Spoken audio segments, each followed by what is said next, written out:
南海해국 대지진이 오면 일본의 남쪽은 거의 망할 것이 아닌가. 중간업자가 쌀을 사재기하기 시작한 것입니다. 미국이나 유럽은 그냥 빵이 있으면 되죠.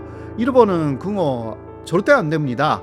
라인을 중심으로 하는 플랫폼, 이곳을 다 일본 쪽에서 장악하기 위한 단계를 밟아 나가고 있다.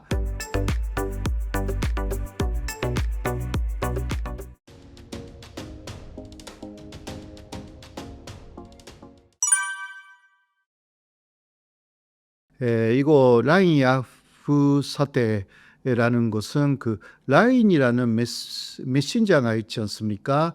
이것은 그 한국의 네이버가 사실 그 개발한 메신저인데 주로 사용하는 사람들이 일본인들입니다. 1억 정도 쓰는 사람들이 있는데 그중 90% 정도가 일본인들이다라는 특징이 있는 것이 라인이죠. 라인 야프라는 회사는 라인을 기본적으로 관리하는 회사인데 이 회사 자체는 일본의 소프트뱅크하고 한국 네이버가 50% 50%씩 이게 출자해서 만든 회사입니다.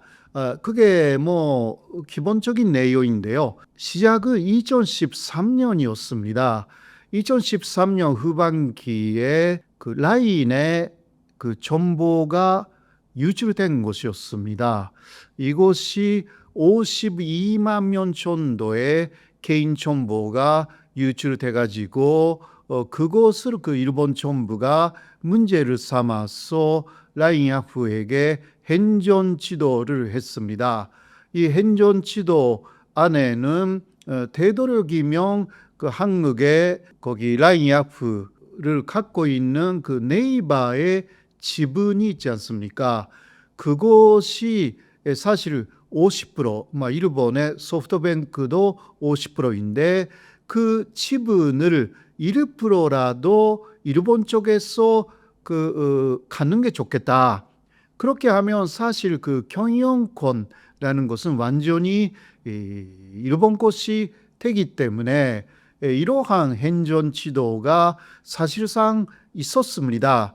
그래서 한국 쪽에서 상당히 반발이 심했습니다. 왜냐하면 한국에서 개발한 그 라인이라는 메신저, 지금은 또 플랫폼으로도 상당히 발전이 되었습니다. 이것을 일본 쪽에서 강탈하는 것이 아닌가라는 그러한 사태까지 된 것이었습니다. 그러나 한국 쪽에 반발이 심해서 1년쯤 전에는 그 일본 정부가 조금 후퇴를 했습니다. 사실 일본 정부의 행정 지도라는 것이 굉장히 강한 힘을 갖고 있습니다. 한국에서는 상상할 수가 없습니다. 그 기업들의 자유가 있는데 그렇지 않습니까? 기업 활동의 자유. 그러나 일본은 일본 정부의 명령이 있으면 그 기업 활동의 자유도 상당히 제한이 됩니다. 이런 부분들이 조금 다른 내용인데 아무튼 간에 일본 정부가 강하게 일본 쪽에서 한국의 지분을 가져라 라는 내용이 있었습니다. 그래도 아무래도 또 한국 정부도 외교부를 통해서 좀 많이 난색을 표시했기 때문에 한일 관계가 잘 돌아가고 있는데 이 라인 야후 사태로 한일 관계가 안 좋아지는 것을 우려한 그 일본 정부가 조금 후퇴한 것입니다. 그렇게 하여서 1년이 지났습니다. 그런데 처음부터 지난번에 두 번에 걸친 일본 정부의 행정 지도에 대해서 한국의 네이버 측은 일단 네이버의 고객 관리의 잘못이라는 게 있었습니다. 그래서 개인 정보가 유출되었기 때문에 그러한 시큐리티 문제, 개인 정보 유출을 하지 않겠다라는 여러 가지 방안을 네이버 쪽에서는 제출을 한 거죠. 이러한 내용이 요새 거의 완성이 되었다라고 알려져 있습니다. 그거는 어떤 내용이냐? 시큐리티 문제, 그러니까 개인 정보를 관리하는 이러한 보안 시스템이죠. 이것을 일본 측하고 한국 측이 완전히 분리한다라는 부분에서는 거의 완성이 되었다고 합니다. 그러니까 한국 쪽의 지분을 일본 회사 쪽에서 갖지 않아도 그러한 시큐리티 문제만 분리시키면 큰 문제가 없다라는 그러한 내용이 사실상 완성되었습니다. 그런데 일각에서는 일본은 아직은 다 포기한 것이 아니라 지분을 갖겠다라는 생각을 지금도 버리지 않고 있다라는 이야기가 많이 나오기는 합니다. 왜냐하면 일본 정부도 그러한 지분의 이야기는 보류하겠다, 그냥 포기하겠다가 아니라 보류하겠다라는 이야기를 했기 때문에 그리고 임원들은 이게 네이버하고 소프트뱅크가 50% 50%씩 돈을 내 가지고 A홀딩스라는 지주 회사를 만들었는데요. 이거 라인 야프의 사실상의 운영 회사가 되는데 그 임원들은 다 지금 일본 사람이 된 사실이 있습니다. 기술진의 임원으로서는 한국 사람이 지금도 2사람 정도 들어가 있어서 이 사람들이 빠지면 오히려 기술적으로 일본이 어려워진다고 합니다. 그렇기 때문에 아직은 한국 쪽의 IT 기술을 완전히 흡수하지 못한 일본 측은 한국의 유력한 그러한 임원들은 그대로 남긴 상태입니다. 그러나 또 2, 3년 정도 후에는 한국 쪽의 기술을 다 일본 쪽에도 흡수해가지고 그러한 기술진 안에 있는, 그러니까 기술진의 임원이라는 것도 있어요. 회사 경영의 임원이 아니라 기술진의 임원, 이러한 2사람의 유력한 한국 사람도 완전히 그만두게 할 수도 있습니다. 일본이 이제 기술을 다 흡수했다, 이런 식으로 생각하면 그렇다라는 것입니다.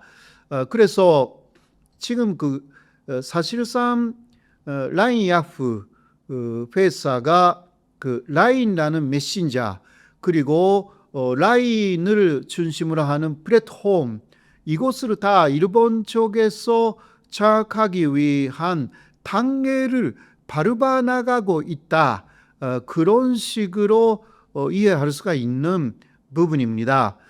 이것을 또 한국의 네이버 측에서는 어떻게 생각하고 있는지라는 부분은 그렇게 많이 보도가 되어 있지는 않습니다.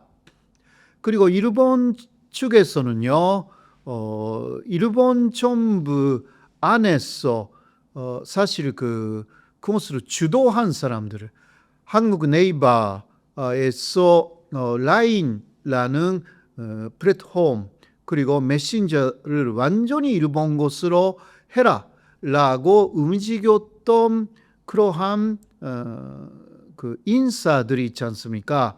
그 인사는 사실상 일본의 자민당의 경제 안보의 책임자였는데 그 아마리 아키라라고 했습니다. 그러나 이 사람은 그 지난해 11월에 있었던 그 일본의 국회의원 선거, 중의원 선거에서 그 낙선했기 때문에 그런 면에서는 그 일본의 아주 강력한 그 목소리, 그러니까 네이버에서 라인을 완전히 배소라라는 목소리는 그 아마리라는 사람이 가장 크게 내고 있었기 때문에 그러한 부분은 조금 약해졌다라고 할 수가 있습니다.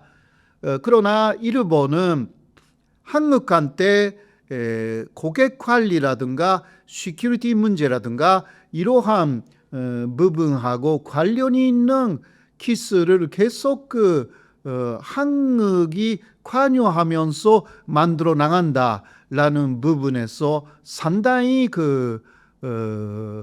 그것을 안 좋게 보고 있는 시선이 있어서 앞으로는 완전히 라인에 대한 기술적인 부분도 일본이 장악하겠다, 그러한 계획을 갖고 있는 것으로 이해가 됩니다. 일본에서 가장 큰 통신 회사는 NTT 도코모인데요.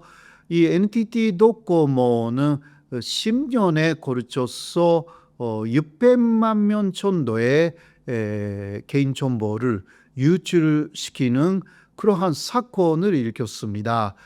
그것이 어떤 그 파견이 된 사원이 이거 범죄인데요. 사실 의도적으로 유출시킨 것이었습니다. 네, 한국의 라인, 네이버의 시큐리티 문제는 의도적인 그 유출은 아니었습니다. 규모도 52만 명 정도, 그러니까 10분의 1이 정도였는데 굉장히 강하게 지분까지 일본이 갖겠다, 이런 식으로 나온 것은 정말 문제가 있는 것이 아닌가. 그래서 한국에서도 반발이 굉장히 심하게 일어난 것이 아닙니까?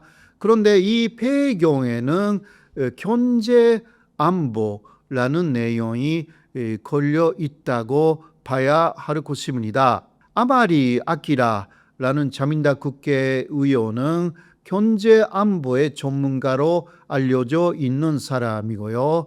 이 사람의 주장은 그 한국은 중국하고 가깝다. 그래서 이 유출된 그러한 그 정보, 개인 정보는 그 한국이 그냥 갖고 있다기보다 중국 쪽으로 넘어갈 우려가 있다라는 이야기를 쭉 해왔습니다. 이거는 근거가 조금 희박한 이야기고, 그런 식으로 중국 쪽으로 개인 정보가 넘어갔다라는 사실은 아직 없습니다. 그러나 일본의 입장으로서는 아무래도 일본 사람의 개인 정보는 일본이 관리해야 되는 거 아닌가라는 그러한 부분이죠. 그래서 NTT 도코모는 일본인의 개인 정보를 그냥 국내에서 유출을 했다.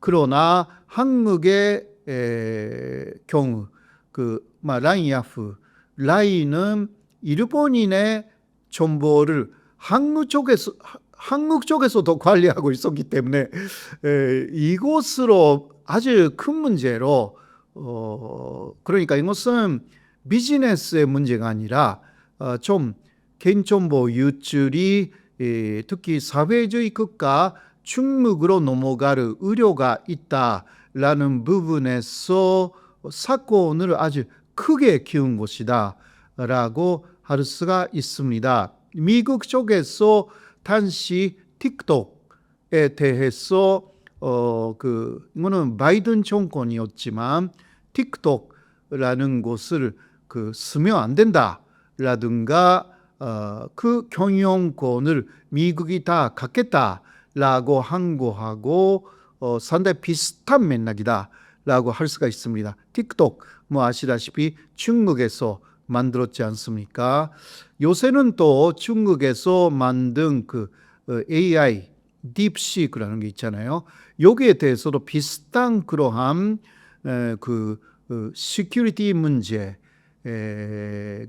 많이 제기되고 있습니다. 그러나 중국 쪽에서는 그런 이야기는 그냥 음모론이다 이렇게 더 이야기하고 있는 부분들이 있어가지고요. 사실상 이것은 중국하고 미국의 기술 패권의 싸움 그런 식으로도 이해할 수가 있습니다. 지난해 소프트뱅크 쪽에서도 마지막에 사실상 포기를 한 거잖아요. 소프트뱅크 자체도 네바한테 지분을 갖겠다라는 것을 손정희 자체도 지금은 때가 아니다라고 이야기를 했습니다. 이유는 기술력이죠. 그러니까 한국의 IT 기술력을 사실상 소프트뱅크가 라인야프라는 회사를 운영할 때 아직은 따라갈 수 없다라는 것입니다. 자, 기술적인 갭을 일본 쪽에서 이렇게 메울 수가 있는지, 언제 또 메울 수가 있는지, 사실 이 부분이 관건이라고 할 수가 있는데, 이것은 제 개인적인 생각이지만 일본은 이거는 굉장히 오래 걸릴 것이다 라고 생각합니다. 그러니까 기술적인 부분에서의 한국의 서포트가 없으면 아마도 오랫동안 라인을 그렇게 제대로 운영할 수 없다라고 저는 생각하고 있기 때문에요. 일본의 IT는 IT 기술 자체는 있지만 그것을 운영할 수 있는 인재가 많이 없어요. 이게 큰 문제입니다. 그래서 이 일본의 문제는요, 사실 산업 구조의 문제까지 바꿔야 되기 때문에 이거는 쉽지 않습니다. 이런 이야기는 또 긴 시간이 걸리기 때문에 다른 또 기회가 있으면 또 말씀드리고자 합니다. 예, 일본에서 지금 쌀이 부족하다라고 하여서 굉장히 문제가 되어 있는데요. 이 뉴스에 저도 굉장히 놀랐습니다. 저는 1988년까지는 일본에 있었기 때문에 그때는 일본에서는 쌀이 남아 돌았습니다. 그 이유는 1995년까지는 일본 정부가 계속 농가가 생산한 모든 쌀이 남는다 하더라도 다 사들였어요. 그래서 그것이 일본 정부 사실상 자민당의 표하고 연결된 것이었습니다. 그래서 농가에 가면 시골에 가면요, 아주 큰 집들이 많았어요. 농가분들이 그때는 굉장히 돈을 많이 벌었다는 이야기죠. 무제한으로 생산하면 할수록 그게 남아도라도 일본 쪽은 다 정부가 다 사주니까 얼마나 좋았을까요? 그런데 1995년에 그러한 식량 관리 제도라고 하는 제도, 그것을 일본 정부가 그만뒀습니다. 그래서 그 이후는 수요에 따라서 쌀도 생산하는 방식으로 바뀐 것입니다. 그렇게 하여서 현재까지 쭉 왔어요. 그런데 가장 큰 문제는 코로나가 끝난 이후 였습니다. 그때까지 그러니까 일단 수요가 있으면 수요에 맞춰서 그 생산했어요. 코로나 이전까지는 그 해외에서도 많이 여행객들이 일본에 오니까 그런 것도 생각해서 또 생산을 했어요. 그런데 3년 동안 해외에서 전혀 손님들이 오지 않았지 않습니까? 그러니까 그러한 수요가 없어졌기 때문에 더 생산을 줄인 거예요. 그런데 코로나 끝난 이후에 플러스 엔조가 돼가지고요. 일본을 찾는 외국인들이 엄청나게 늘어난 곳입니다. 우리 한국에서도 굉장히 일본에 많이 갔지 않습니까? 그래서 먼저 쌀이 일본 안에서 부족하게 됐습니다. 왜냐하면 일본에서 먹는 음식의 대표는 쌀이에요. 쌀을 먹는 음식, 그러니까 외식 산업의 중심은 일본은 일단 쌀밥을 먹어야 외식 산업은 이게 존재할 수가 있어요. 미국이나 유럽은 그냥 빵이 있으면 되죠. 일본은 그거 절대 안 됩니다. 유명한 레스토랑 혹은 식당 같은 데는 다 덮밥이나 뭐 카레밥도 그렇죠. 밥이 있어야 다 찬사를 할 수가 있는 것입니다. 거기에도 외국인들이 엄청나게 일본을 찾았고 그 외국인들이 찾는 일본 음식도 역시 쌀밥이었습니다. 그래서 어떻게 됐냐? 보통 슈퍼 같은 데는 일단 쌀이 없어도 뭐 다른 게 있으면 보통 손님들은 다른 거 그냥 사갈 수도 있잖아요. 그러나 밥을 팔아야 되는 음식점은 쌀이 없으면 이거 찬사가 절대 안 됩니다. 그래서 그것을 알게 된 중간업자가 쌀을 사재기하기 시작한 것입니다. 그래서 기본적으로 일반 일본인들이 먹을 수 있는 쌀이 부족하게 되었습니다. 이게 기본적으로 이러한 구조가 되어 있는 것이고 현재까지만 해도 이게 해소가 되지 않았습니다. 예, 사실 일본 정부는 시중에서 쌀이 부족해가지고 쌀값이 굉장히 올라갔습니다. 2배, 3배까지 올라갔거든요. 그래서 이것은 굉장히 문제다라고 해서 비축미라는 게 있어요. 이거는 비상사태에 대비하여서 일본 정부가 그냥 내놓지 않고 갖고 있는 그러한 쌀이 있습니다. 이게 왜 그렇게 하냐고 하면 예를 들면 전쟁이 일어났다라든가 외국에서 쌀을 수입할 수 없게 되었다라든가 여러 가지 비상사태에 대비하여서 석 달 정도는 일본인들이 먹을 수 있는 그러한 식량으로서의 쌀을 기본적으로 비축합니다. 이거 옛날부터 해온 것인데 그 비축미라는 것을 조금씩 내놓기 시작한 것입니다. 왜냐하면 너무 부족하니까 쌀이 새로운 쌀이 이제 수확돼 가지고 지난 10월, 11월에 다시 시중에 나오기 시작했지만 쌀 부족은 해소되지 않았습니다. 그래서 일본 정부는 어쩔 수 없이 비축미를 내놓기 시작한 것입니다. 예, 일본 정부가 비축미를 내놓았는데 그러나 무엇이 비축미인지 그것을 알 수 없게 전국의 농업 합동조합이 그 비준미라는 표시를 하지 않도록 그 도매업자에게 쭉 연락을 했습니다. 그래서 사실상 비준미는 그 싸게 내놓을 수가 있습니다.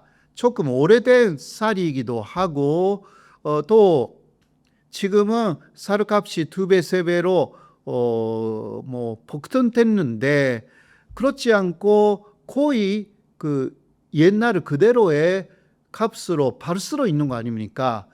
그것을 또 일본의 소비자들은 많이 기대를 했어요.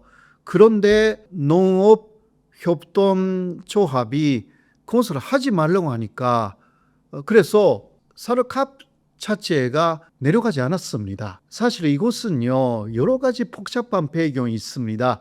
비준미를 일본 정부가 내놓으면 사실 싼 것을 소비자들은 살려고 하지 않습니까?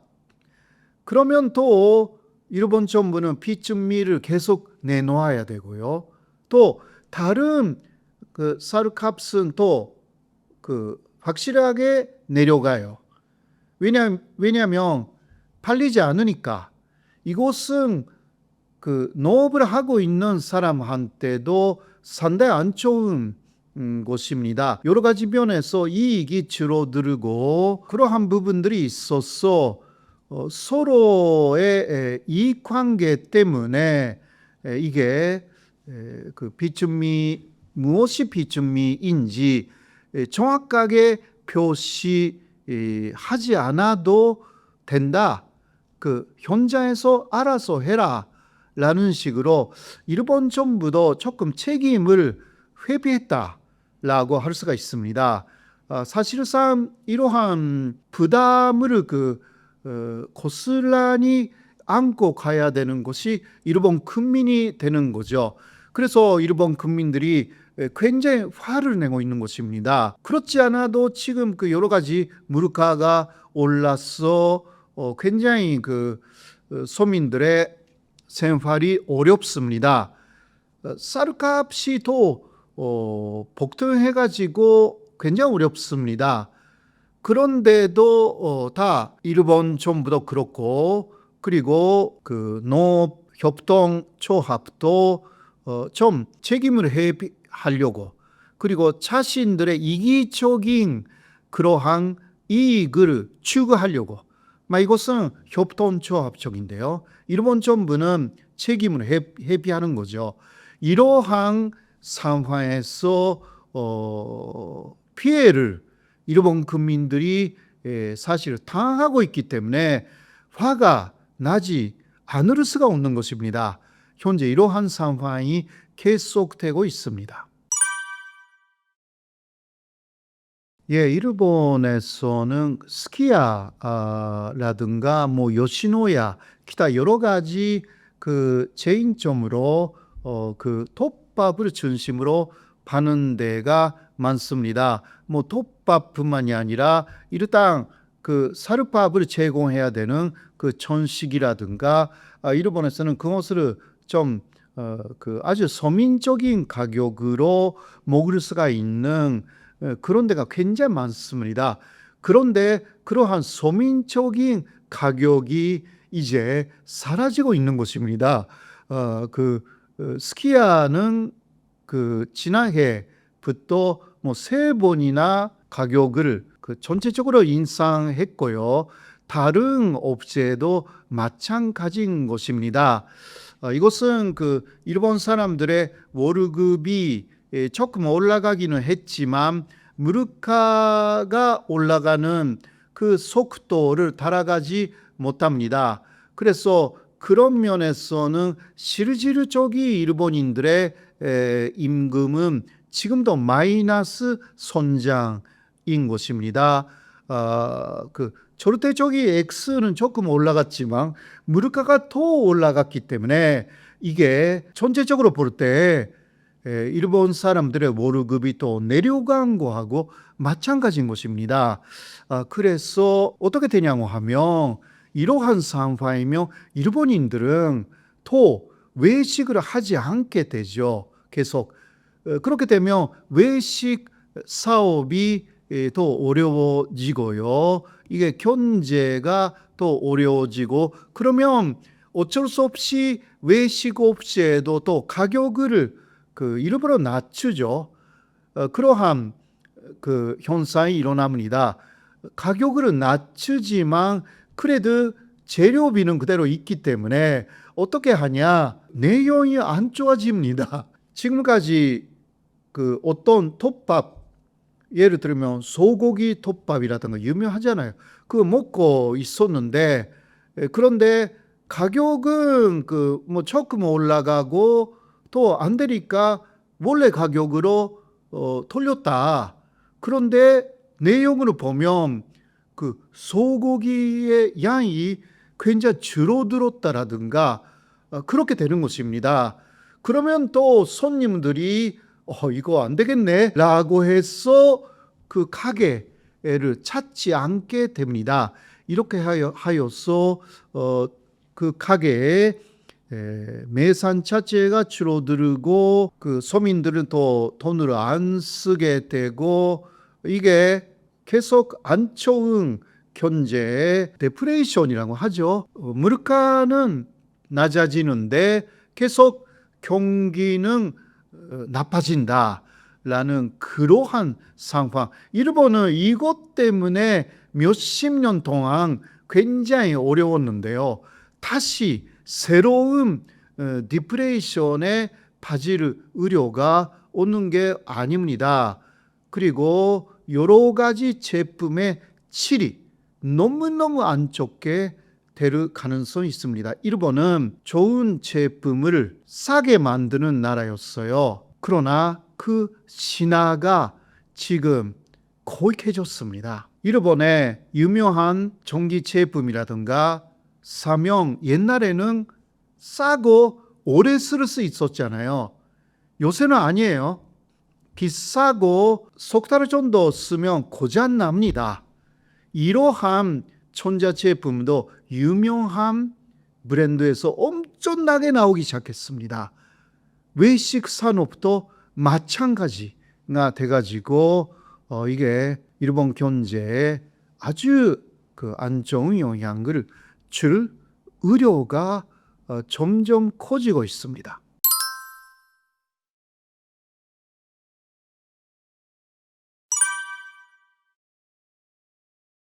난카이 대지진이라는 것은요, 난카이 해곡이라는 곳이 있습니다.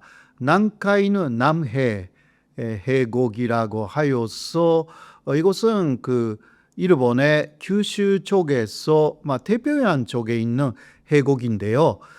그게 후지산 난카이 해곡 대지진이 오면 사실상 일본의 남쪽은 거의 망할 것이 아닌가, 그런 규모이거든요. 아주 큰 지진이 일어난 과거가 있는 것입니다. 그래서 난카이 해곡 대지진이 전에 일어난 지 이제 80년 정도가 되었습니다. 그리고 요새 일본의 난카이 해곡하고 관련이 되는 지역에서 크고 작은 지진이 빈번하게 일어나기 시작했습니다. 특히 최근에는 규슈의 난카이 해곡하고 연결되는 그러한 미야자키 현에서 7.1의 간진이 발생하기도 했습니다. 근데 이 간진이 발생한 이후에 일본 정부 차원에서 처음으로 난카이 해곡 대지진의 우려가 있다라는 그러한 전식적인 주의보가 나온 것입니다. 물론 그 주의보는 30년 안에 아주 큰 대지진이 일어날 확률은 80%다. 이런 식으로 이야기를 했습니다. 그리고 그런 식으로 일본 정부가 공식적인 그러한 주의, 일본 국민들에게 했기 때문에 현재까지 이 난카이 대지진에 대해서 어떤 식으로 대비를 해왔는가라는 부분들이 많이 보도가 되기 시작했습니다. 사실 2011년에 동북 대지진이 있었잖아요. 그 이후에 이러한 아주 큰 대지진에 대해서 대비해야 된다라는 유식자 회의라는 것이 조금씩 가동이 되었습니다. 그 유식자 회의는 혹시나 난카이 해곡에서 대지진이 발생된다면 어느 정도의 피해가 되는가라는 것을 추산하기도 했습니다. 그 규모는요, 최대 29만 8천 명이 사망한다.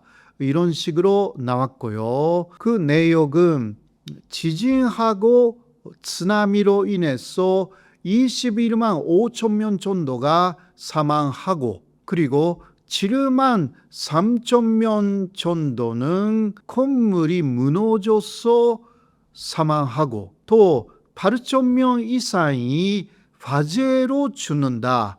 이러한 추산이 지금 되어 있습니다. 사실은 몇 년 전에도 이러한 추산을 해가지고 그때는 전체 죽는 사람들이 31만 명 정도라고 해서 이번에, 그러니까 2025년에 들어서 다시 추산을 했거든요. 조금 줄어들었어요.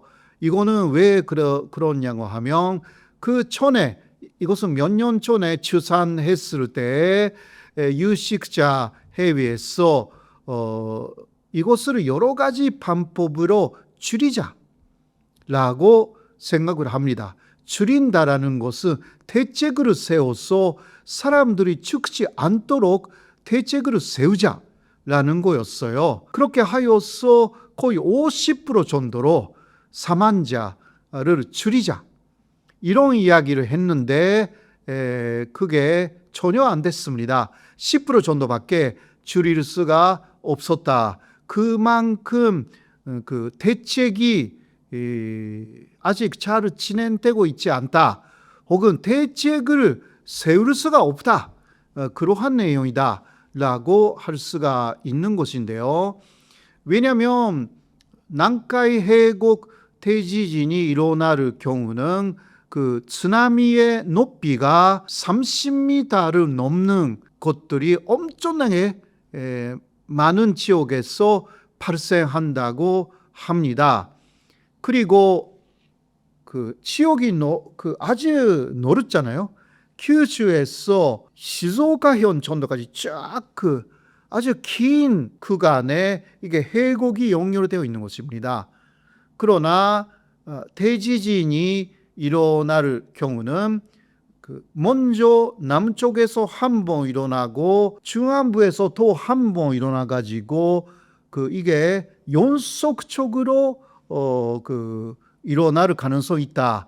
현재는 그렇게 알려져 있는데, 이것은 일본 요르도가 완전히 나고야 점에서 투게로 부러지는 정도의 느낌이다라는 것입니다.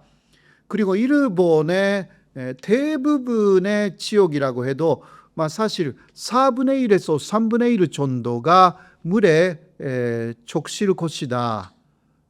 이러한 내용들이 좀 있고요. 그래서 그 피해는 상상을 초월하죠. 그리고 이곳으로 파괴되는 집 건물은 235만 통이라고 이야기가 나와 있습니다. 난카이 대지진이 올 경우 그 피해 규모, 이게 경제적인 피해 규모인데 한국의 원으로 말하면 약 2,900조 원이 된다고 합니다. 이것은 일본의 국가 예산의 2.5배 정도가 됩니다. 그러니까 일본이라는 국가, 나라를 운영하는 그 2년 반 정도 운영하는 예산이에요. 그만큼 경제적인 피해가 온다라는 것은 사실상 일본의 거의 모든 기능이 마비되어서 망하기 직전까지 갈 우려가 있는 것입니다. 그래서 여러 요새는 예언들이 많이 나오지 않습니까? 일본에서 이거는 뭐 타츠키료뿐만이 아니라 여러 사람들이 특히 2025년 7월 5일이라든가 이런 이야기를 하지 않습니까? 그런데 그게 여러 예언가들이 굉장히 비슷한 시기에 또 어마어마한 쓰나미가 와서 일본의 3분의 1에서 4분의 1이 물에 적시고 일본의 중심이 또 도쿄가 아니게 된다라든가 뭐 그런 이야기까지 해요. 일본의 중심이 동북지방이나 홋카이도 쪽에 이동이 된다라든가 뭐 그렇게 되는지는 모르겠지만, 그러나 난카이 해곡 대지진이 오면 사실상 일본의 남쪽은 거의 망할 것이 아닌가, 그런 규모이거든요. 물론 여기에 대해서 또 전문가들도 일단 이거는 30년 이내라고 하니까 사실 오늘 와도 이상하지 않다라고 합니다. 그러나 여기에 대해서도 반대하는 사람들도 조금 나오기 시작했습니다. 이것은 일본의 지진협회라는 게 있어요. 그 지진협회 사람들이 일본 정부의 프로젝트를 따려고 너무 심각한 이야기를 하고 있는 것이다 라든가 그러한 이야기를 하기 시작한 사람들이 없지 않아 있습니다. 그래도 뭐 일단 제가 주목하고 있는 것은 그래도 일본 정부가 나서서 공식적으로 국민들에게 주의시킨 것은 난카이 대지진에 있어서는 이번에 처음이기 때문에 좀 조심해야 된다. 일본 정부는 그래서 대재앙이 왔을 때 어떤 식으로 해야 되는가라는 피난의 요령이라든가 그리고 비축해야 되는 여러 가지 식량이라든가 이제 많은 지자체를 통해서 국민들에게 알리기 시작했습니다. 후지산 폭발이라는 이야기도 꽤 일본에서 현재 나와 있는 이야기입니다. 왜냐하면 본격적인 분화는요, 후지산에서는 1707년이 마지막이었습니다. 물론 그 이후에 조그만 연기가 나거나 그런 것은 꽤 있었습니다.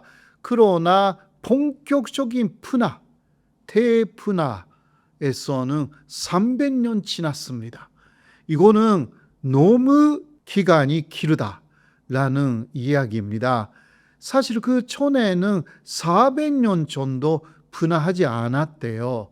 그러니까 이제 300년이나 더 쉬었기 때문에 이제 또 여기저기서 지진도 나오고 하니까 후지산 안쪽에서의 여러 가지 활동도 감지되어 있어서 후지산이 언제 또 분화할지 모른다라는 이야기를 전문가들도 하고 있습니다. 그 경우는 후지산 주변에서 가장 문제가 되는 것은 용암이죠.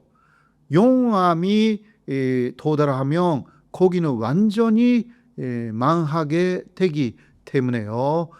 그거는 역시 1, 2km 정도의富士山 주변은 그 문제가 굉장히 심각하다라고 할 수밖에 없습니다.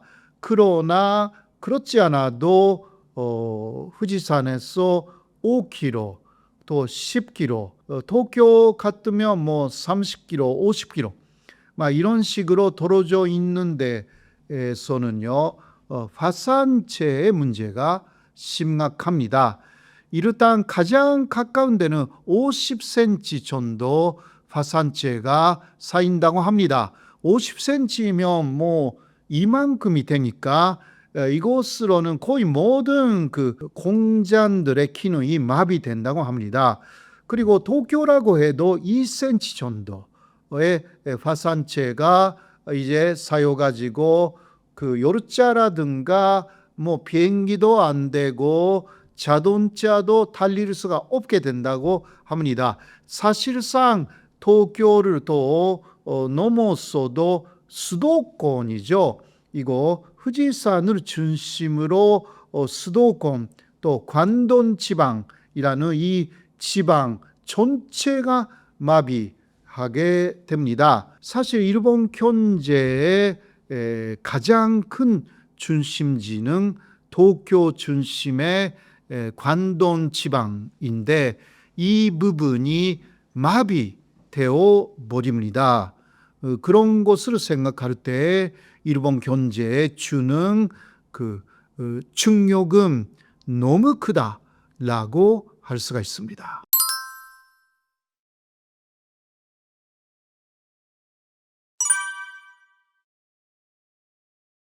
일본에서 가족 혼육이라는 것은 굉장히 많은 집에서 하고 있다라고 알려져 있습니다.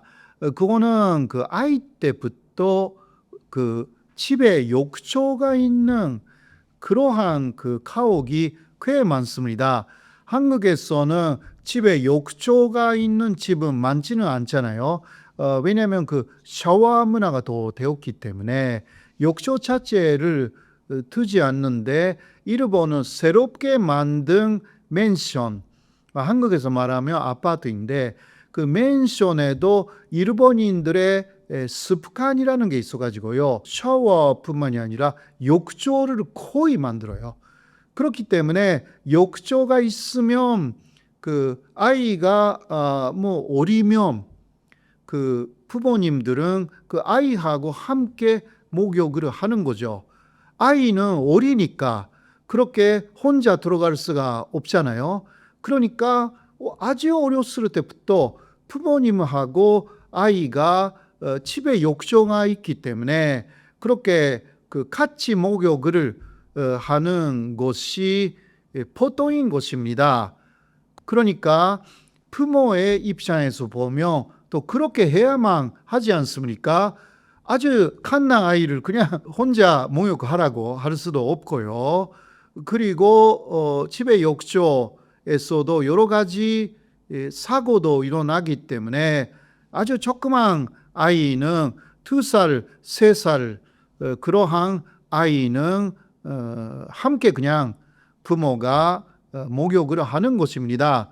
이것이 그냥 쭉 습관이 돼가지고 초등학교가 돼가지고 부모님하고 목욕을 하는 것이 아무렇지 않게 생각하는 그러한 습관이 없지 않아 있는 것입니다.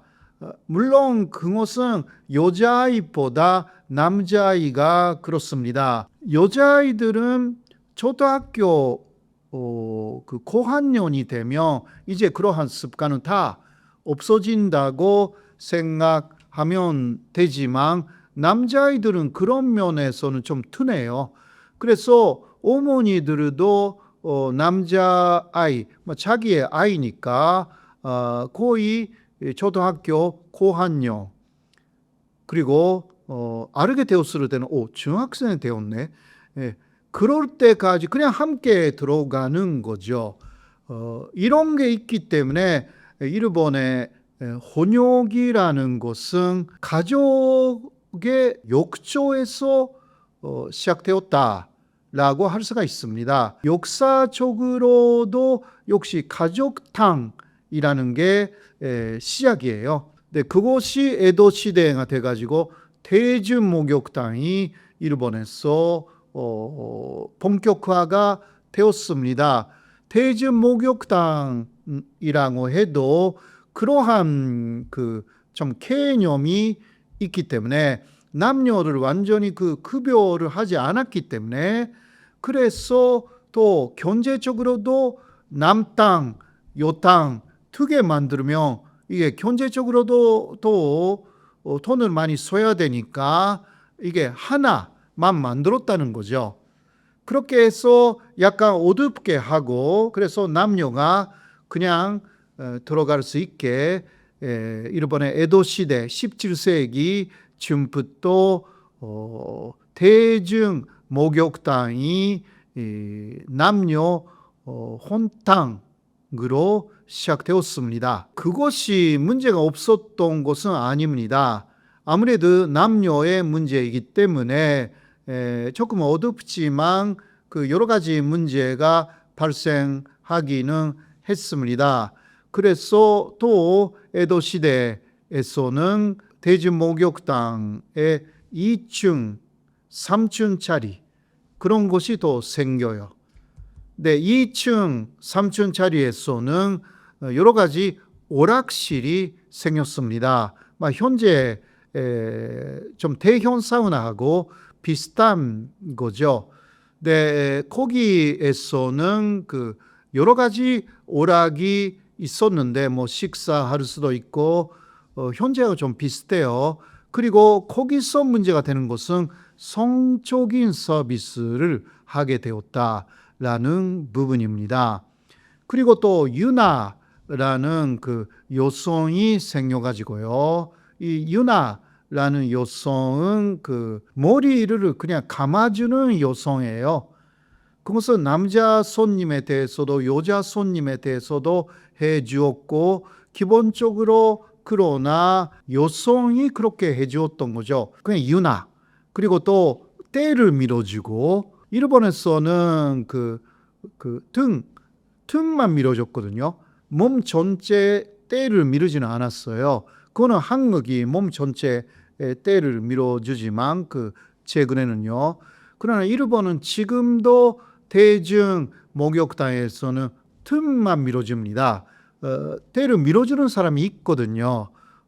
일본에서 얻는 데도 있지만 있을 경우도 좀 한국계의 그러한 때밀이를 도입한 데가 아니면 그냥 전통적인 일본의 목욕탕은 그냥 뜸만 밀어줍니다. 등을 밀어주고 또 머리를 또 감아주는 여성이 대중 목욕탕 안에서 생겼습니다. 이게 유나라고 했죠. 근데 유나가 여성이었기 때문에 2층, 3층에서 성적 서비스도 제공하게 된 그러한 목욕탕이 늘어나기 시작한 거죠. 여기에 대해서는 당시에 일본 중앙정부 에도마프가 또 단속하기 시작했습니다. 그러나 에도마프는 남녀 혼탕을 단속한 게 아닙니다. 그러한 성적 서비스를 하는 것만 단속을 했어요. 그렇기 때문에 이러한 남녀 혼탕이라는 것은 기본적으로 에도 시대의 말기 그리고 메이지 시대 이거는 19세기 후반인데요. 메이지 시대 근대화가 된 메이지 시대가 시작돼가지고 근대화되었지만 그래도 좀 습관이 남은 데가 꽤 있었습니다. 지금의 일본에 대해서 말씀드리면 그래도 지금 일본은 완전히 남땅 여땅이 구별되어 있잖아요. 그러니까 그러한 문화가 된 것은 메이지 시대 이후인데 소양에서 눈이 있었기 때문에 그렇게 한 거예요. 일본에 페리 제독이 와서 일본인들이 야만하다라고 해서 이게 갑자기 일본 정부가 남탕 요탕을 만들어라 해서 이렇게 갑자기 바뀌었는데, 요새는 그런 거밖에 모르니까 기본적으로 일본인들도 그 혼탕이 있다라는 거 거의 몰라요. 그러나 알게 되면 그런 게 있네, 지금도 있어요, 없는 게 아닙니다. 그러나 일본에서 지금 있는 혼탕은 그 대전 목욕탕이 아니라 온천 요관이에요. 그냥 관광지에 일단 명소로 남아 있는 곳입니다. 20군데 정도 그 일본 전체에 있고요. 그런데도 기본적으로 뭐 여성의 그 나체를 그냥 볼 수 있는 게 절대 아닙니다. 여성들은 들어갈 때 욕탕에 따라서 조금 다르지만 어떤 곳은 수영복을 입고 여성들은 들어가야 되고, 혹은 어떤 곳은 아주 긴 타월을 그냥 줍니다. 그것을 그 몸을 감고 들어가야 되고, 어떤 곳은 전용 목욕을 할 때 옷을 그냥 줍니다. 그렇게 해서 거의 문제 없이 그 남녀 혼욕을 즐길 수가 있게 되어 있습니다. 현재 일본에 특히 온천에 있는 목욕탕, 혼욕탕의 실상입니다. 먼저 일본 사람들은 그 샤워만 하는 것이 아니라 욕조에 들어가서 느긋하게 있는 것을 좋아하는 일본인들이 거의 대부분입니다. 그래서 지금도 아까도 이야기했지만 일본의 거의 모든 집에 샤워만 있는 것이 아니라 욕조까지 있는 것입니다. 그런데 이게 하나 문제가 되면, 나이가 고령이 되면요, 매일 목욕하는 것이 위험하다고 합니다.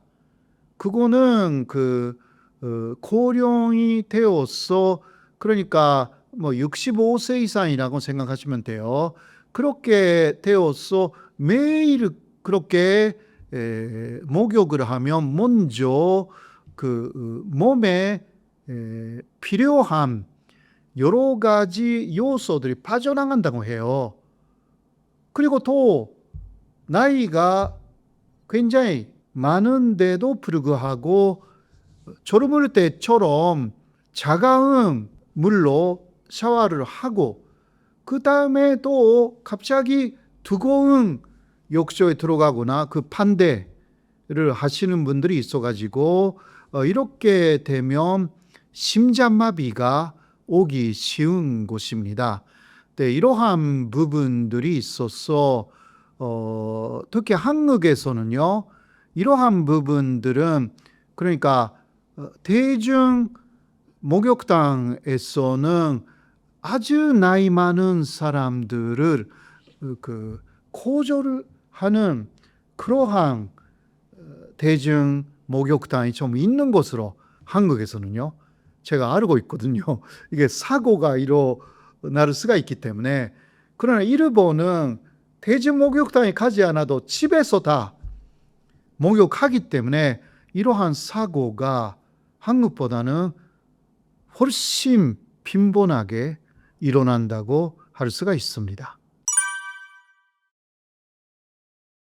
일본의 손매매 문제는 심각하죠. 네, 그러나 일본에서는 반대로 말하면 성을 아주 개방적으로 했기 때문에 반대로 성범죄가 아주 적습니다. 그러니까 너무 개방했기 때문에 이게 범죄가 되지 않는 선에서 성을 접할 수가 있는 곳을 많이 만들었어요. 그렇기 때문에 뭐 예를 들면 잡지라든가요. 이런 거 봐도 한국에서는 절대 금지가 되는 그 사진들이 많습니다. 그래서 그러한 사진이 실려 있는 잡지는 세계에 굉장히 많은 그 비행기 회사, 항공사에서는 비행기 안으로 가지고 들어갈 수가 없습니다. 일본 잡지는 그만큼 심각하게 성적인 부분은 뭐 말하자면 문란하다 혹은 너무 자유롭다 라는 게 있습니다.